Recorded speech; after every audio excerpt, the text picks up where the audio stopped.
తెలంగాణలో అయితే బీసీలు ఎక్కువ ఉన్నారు. మరి ఈ బీసీలను అందరినీ ఒక్కతాటి మీదకి తీసుకురావాలంటే బీసీ బిల్లు ప్రవేశపెట్టాలి. ఎప్పుడు ప్రవేశపెట్టాలి? ఈ ఎలక్షన్స్కు ముంగట్నే ప్రవేశపెట్టాలి.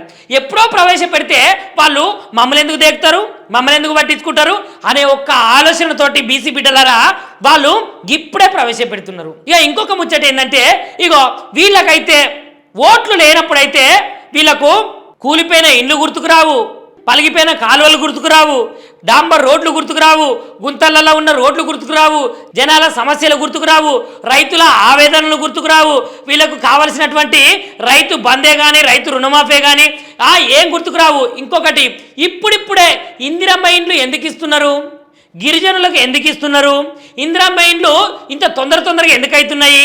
ఇగోనులా ఒక్క ముచ్చట చూసుకుంటే ఇందిరమ్మ పెంకలట. ఏం లేదు, పెంకల మధ్యలో సిమెంటు గిమెంటు ఉస్కే గిస్కే అంతే వేసి ఇక దాన్ని స్లాబ్ వేస్తున్నారు.